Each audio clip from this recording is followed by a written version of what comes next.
The views and opinions of this broadcast do not reflect the views and opinions of Armed Media, New Productions, and its affiliates.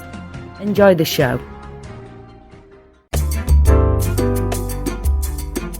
Laugh like the sun always shines, spinning well, fun times, and there's always something to remember, always something to consider.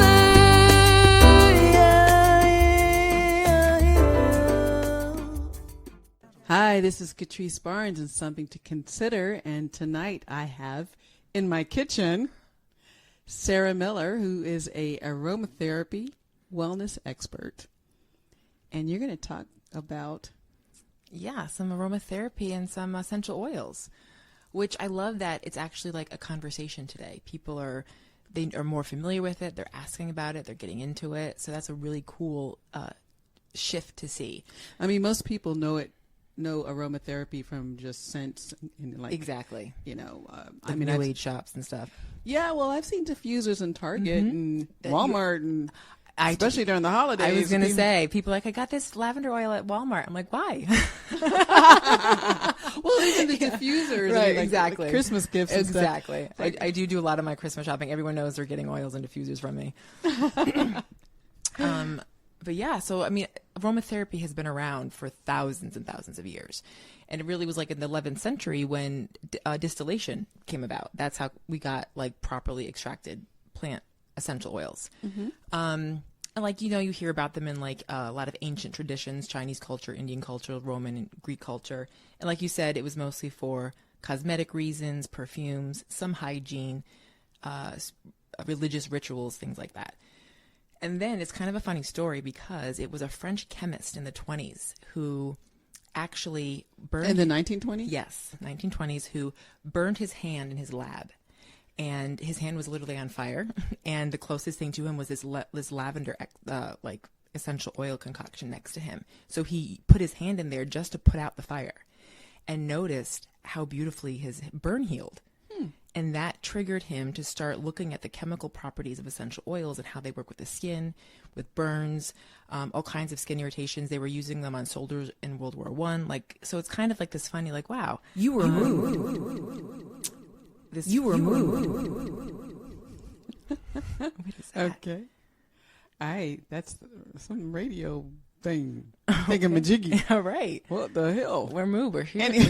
We're still here. We're not going anywhere. It is October. This is I was Halloween going to say, right? month. The spirits are coming out. But yeah, so basically this guy, Rene Maurice, I can't even say Gosfosse. I'm sure I'm totally butchering that name. I so apologize to any of the French people out there. But yeah, so like in 1928, he actually founded like the science of aromatherapy. And that's kind of how it came. And by the 50s, you saw it being used by nurses and all kinds of, beauticians were even using them, and, physiotherapists and other like healthcare professionals. So that's kind of like how it came about. It's not at the same time that the flower essences were being, wasn't that? It might have been. I'm not 100% certain on that. It could be. The guy Batch or something like that. Could be. Yeah. So plants are like these cool things that can help the body. And then in the 80s is when you kind of would start seeing it coming to America. Exactly.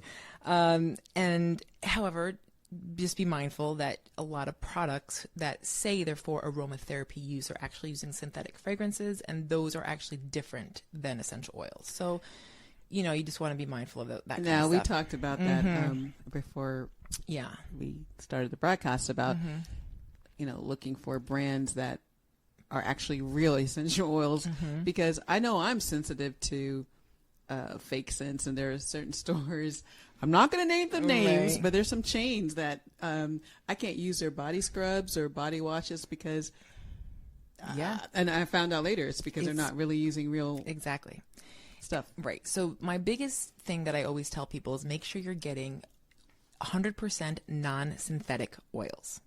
So the word pure doesn't always mean that. The word organic won't always mean that. You want to make sure they're non-synthetic. And that pretty much means your body will recognize something that's non-synthetic and will work with the body and won't have those adverse reactions.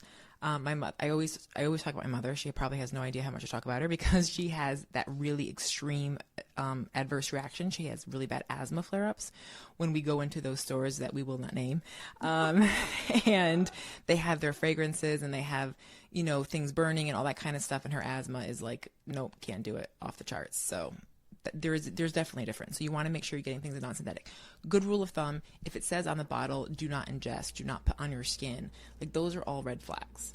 It kind of bothers me that they're allowed to use the word organic and natural and pure, because sometimes people will use those kinds of products and then they say, it didn't work for me, I broke out, I got sick, I did Exactly. and they're kind doesn't of work. Yeah. It distance themselves, and then they distance themselves from alternative, or I wouldn't say alternative, but things that can help like enhance integrative. their wellness. I totally agree.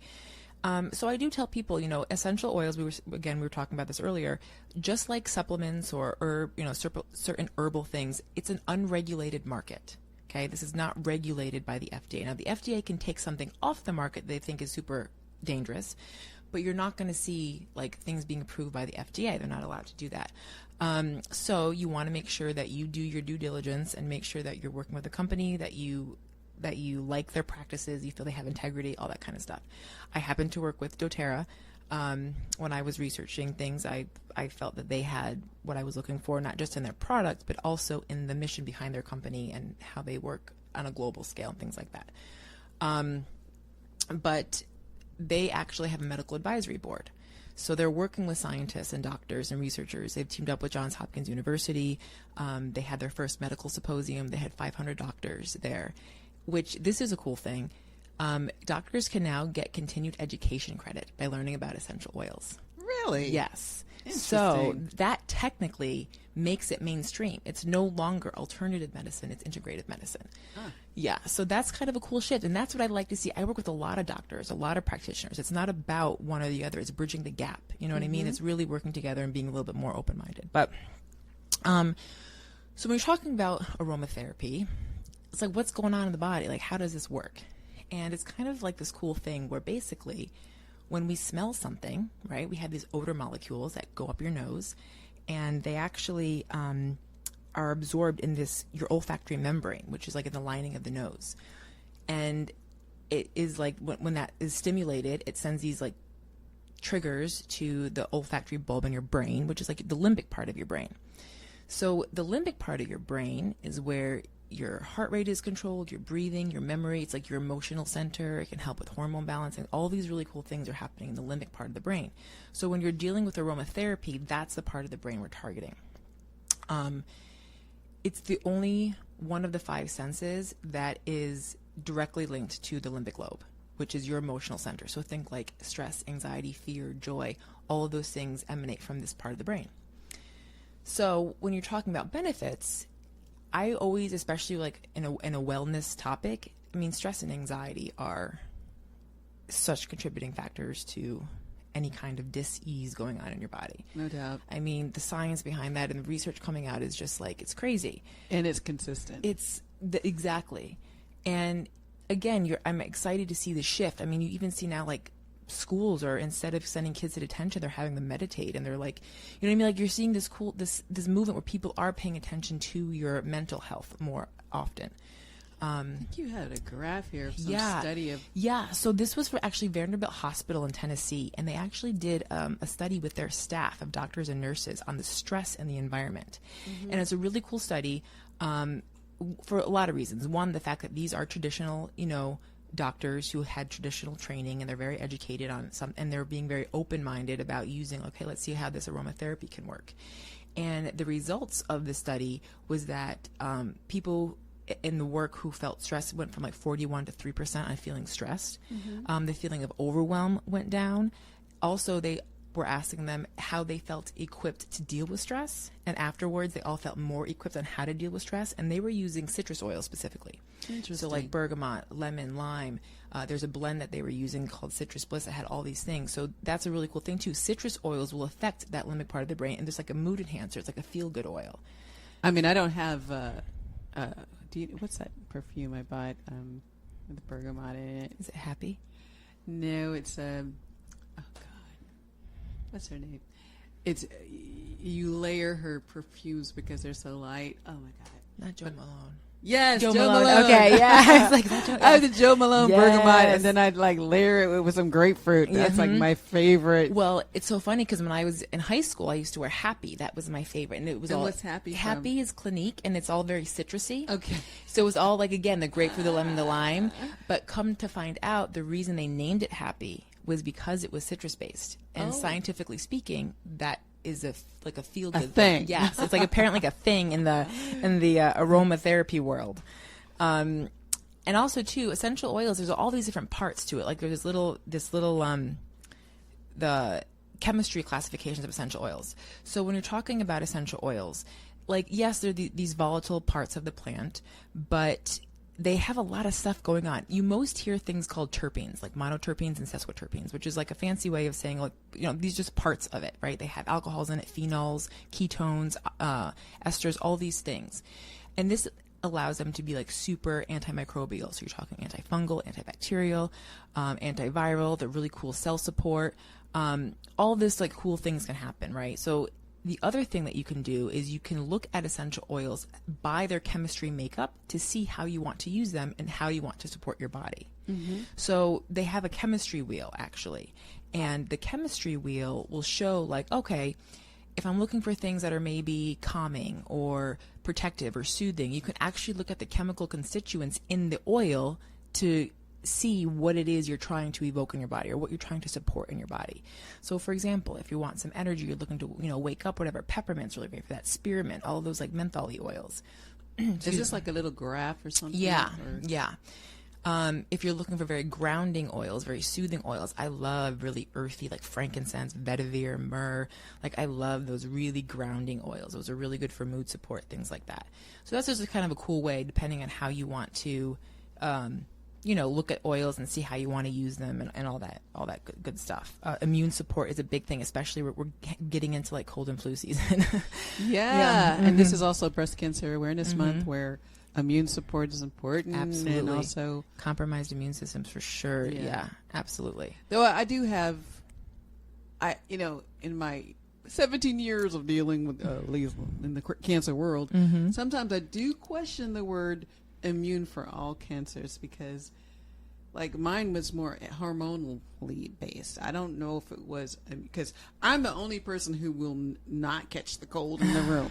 Like, if my immune system was broke in my worst, even when my cancer was at its worst, I still wouldn't get the cold. So I always wondered, okay, maybe in all cases it's not immune system as much as it is hormonal balance. Yeah. And like the clary sage that we were talking about earlier is really good for hormonal balance. Yes. There was, let me pull that up. There was what's his face? Dr. Axe. Yes. Dr. Josh Axe published a study by the Journey of Phytotherapy Research that clary sage oil can help balance. Yeah, balance hormones. It reduces cortisol levels. Cortisol, yes, and it's a big one. Yes, and it's something that I personally use every day on the back of my neck. Also great for menstrual things and helping balance things out that way. I do. I love clary sage. It's one of those oils that I always have, not only a bottle that I'm using, but a backup bottle. I always have. You just said you put it at the back of your neck, because a lot of people will put essential oils on their wrists.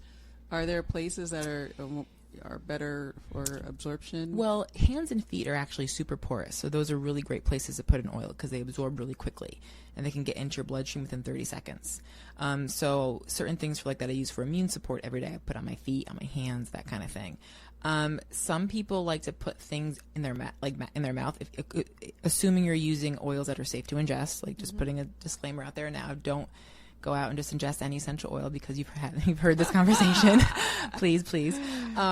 But for example, when you're using non-synthetic essential oils like frankincense, for example, a lot of people will put it on the roof of their mouth every morning and every night. It will get through your blood-brain barrier.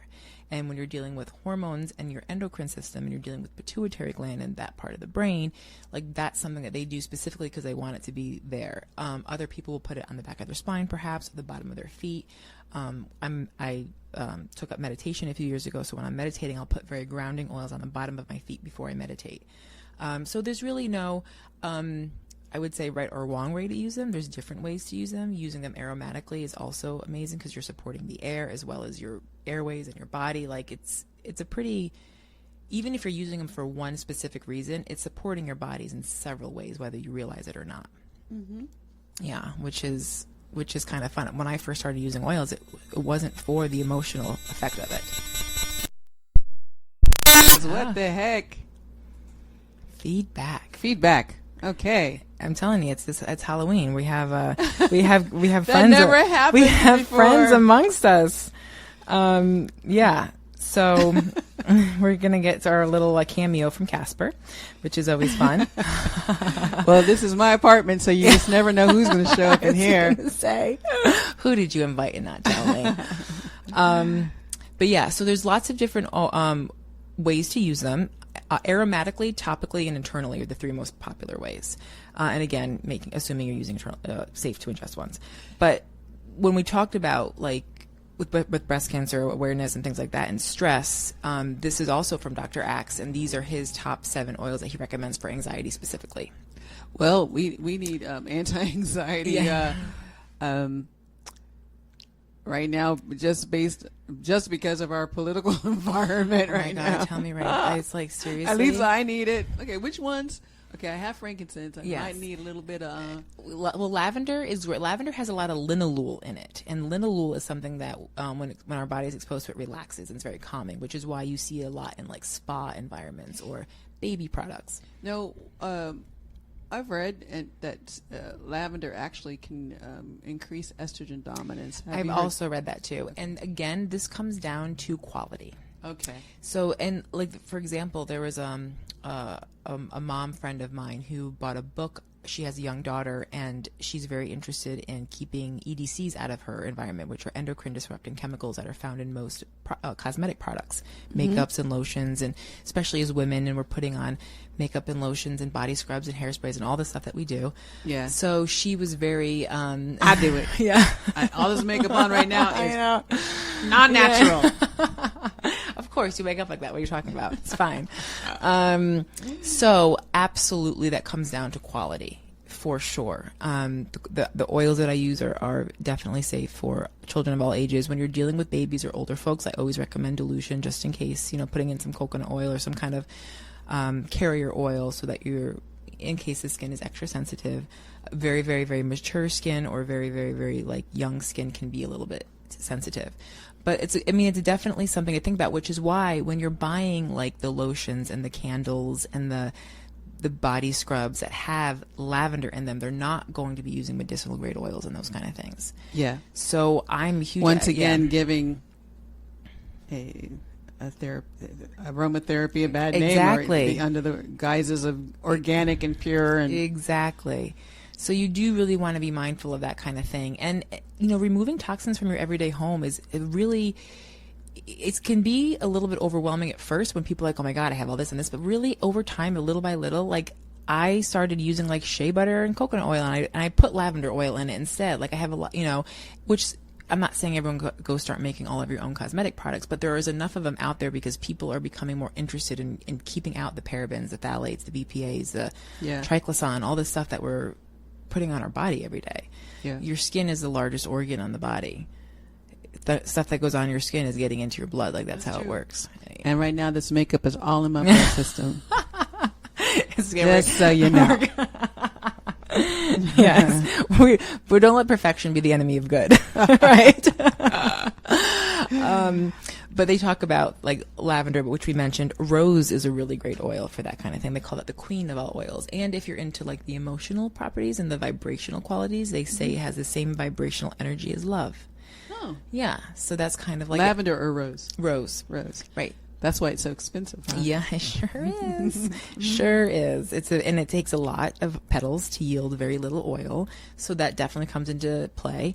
I actually buy it in a roller version where it's mixed with some coconut oil, and I can use it as like perfume. So it's like if you're looking for non-toxic fragrances and things like that, it's a great way to, again, slowly over time remove some, women put perfume on their thyroid almost every single day. Yeah. Those are synthetic chemicals. Those are going to have endocrine disrupting chemicals in them that we're trying to avoid, because you're looking at the long-term effect, of all of doing that every day for X amount of years and all that stuff. Oh, no doubt. Yeah.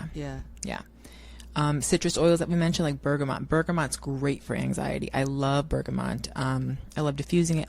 I love huffing it. I like it too. Yeah, I love bergamot.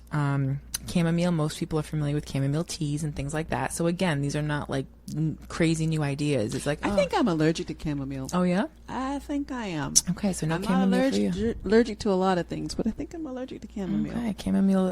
Expand the off chamomile. the list. Yeah, that was on the list. Frankincense. I can do frankincense. Frankincense is like the king of all oils. It's a very prized oil. Everybody loves frankincense. Now, how do you make sure when you're working with a client that they're not allergic? Because that's a whole nother... Well, there's a couple things about that. A lot of times if somebody's allergic to a botanical, they're allergic to the protein part of the plant. Okay. When you're dealing with essential oils, this is the volatile part of the plant. So during steam distillation, this is the molecule that's carried in the steam, and then they extract the oils from. Now, if ever you're using an oil and you have an adverse reaction to it, of course, I'm going to suggest stop using them. Right. But this also comes down to quality. You want to make sure you're using oils that are not cut with anything, they have never been diluted, they have not been altered in any way, and you want to make sure that they are standardized, meaning all of the chemical constituents are up to par that would allow it to be beneficial to you. So again, I work with a company that they tick all of those boxes for me. So when I am working with someone, if they're ever not comfortable using an oil, like if they're like, I'm allergic to oranges, I don't want to use wild orange, no problem. I can look at the chemical constituents and see what that wild orange has high amounts of, and find it in another oil. Okay. So there's lots of oils can support lots of different things. It's not one oil for one issue. I see. Yeah. But there are people who are allergic too. Well, it depends, because according to the studies I found, the people that the allergies for this particular company is 0.0018, and I think the worst allergic reaction was redness of the skin. Okay. So it's again, and I credit that to quality, because going back to my mother, sorry Mom, talking about you again. Peppermint oil, she was staying at a room that they had a mouse. So when she, we're total animal lovers and advocates, and we don't want to put any glue traps or anything, down that might kill them. So we're like, well, is there a natural way to get rid of it? I know. You won't see that in this apartment. Well, apparently. You'll see glue, you'll see bats, and guns if necessary. So we were told that peppermint oil deters mice. So okay, interesting. So she went to the local store. I won't say what brand that she used, but she bought an off the shelf brand, and she went home and she did what they said. Then she put them on cotton balls and put them in all four corners of the room. Oh, yeah, that's all you have to do. That's all you had to do. Four corners. Yeah, the corner peppermint oil that was in cotton balls, right? So you don't right. Okay, so then she left for the day, and then she came home, and you walk in your room, and it's like you got hit in the face with peppermint patty. It's like, woo! It's very minty. Yeah. And after being in her room for about 10 minutes, she had a severe asthma attack. So the only thing she kept out of her room that night was herself. Wow. Yes, she had a really bad asthma attack. So when I started using essential oils, and I wanted to bring them in my home with my diffuser, I'm like, I can't. My mom's really allergic. They're like, no, you don't understand. This is different. I'm like, no, you don't understand. We have nebulizers, we have steroid inhalers, we have albuterol. We have the whole gamut. I'm like, you don't understand. And they're like, listen, usually when people have that kind of reaction, it's because of something is synthetic. Your body reacts differently to non-synthetic things. Now I can say, now this is my mom. This is I didn't do a clinical peer-reviewed study on whatever. This is my mom. But she has zero reactions to these oils. In fact, she uses them when she feels flare-ups. Like she uses certain oils like eucalyptus and peppermint and cardamom that help her, that support her. Now going back to the mice thing, because I think if you live in New York, you have the potential of having a You're mouse gonna have problem. a critter every now and then. Because I live in an old apartment building, an old no, it's not brownstone, but an old. I think this building was built in 1920. I think. A lot of holes and cracks in this building. Every now and then, fun house for mice. Yes, every now and then you see something, and so all I have to do is put down like a peppermint oil in the corners. Yeah, they say that. So pepper, or if you have cats, that works well too. But yeah, so like some people, I have too many cords for cats. Some people, if they get like a spray bottle, like a glass spray bottle, and they'll put water and peppermint together, and they'll kind of like spray the corners. Okay. Some people put cotton balls down, but it deters the mice away. They don't like peppermint oil. Interesting. Yeah. I need to get some peppermint oil. Get that going. Because, like I said, I haven't seen one in a while, but every now and then, especially now that it's getting cold, I suspect that they're going to come in for the warmth. Yeah. So, like, not in my house.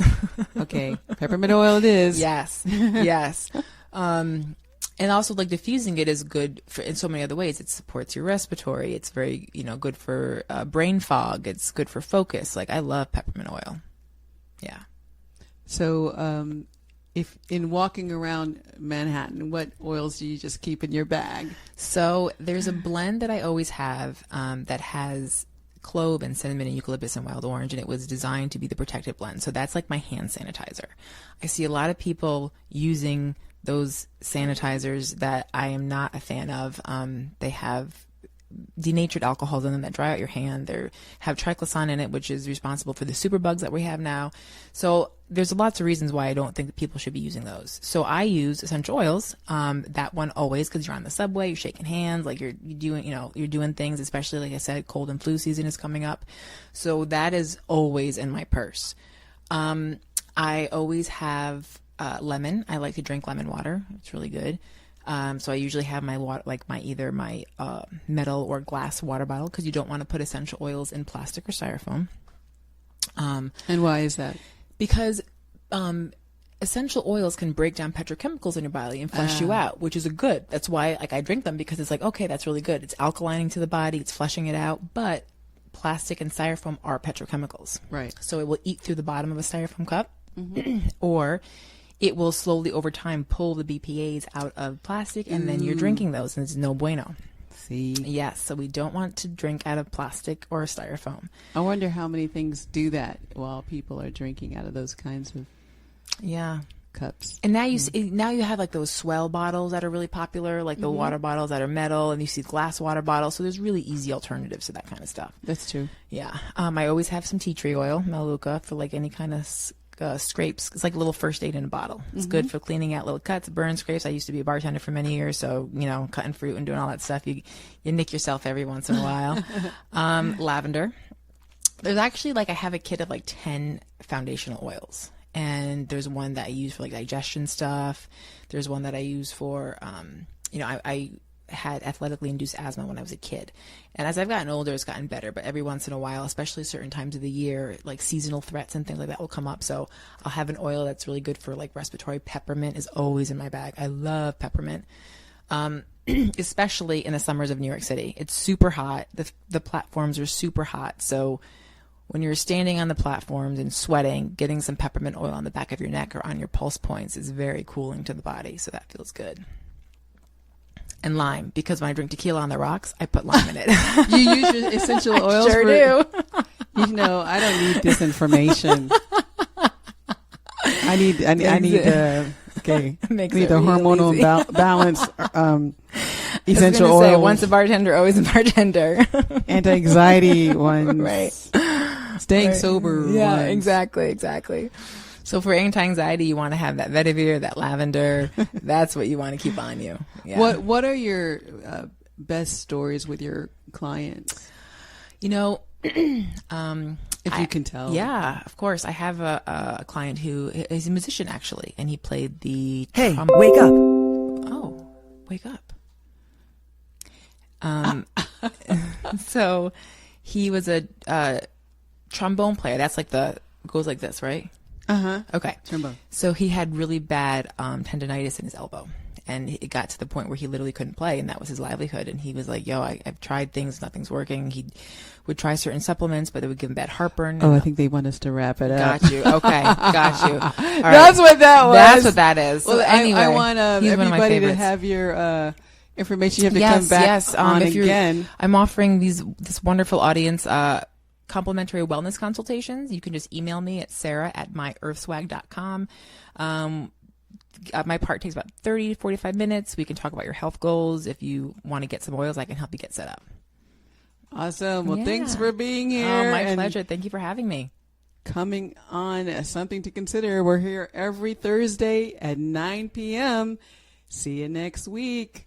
Bye. Through the night made me feel so right, and there's always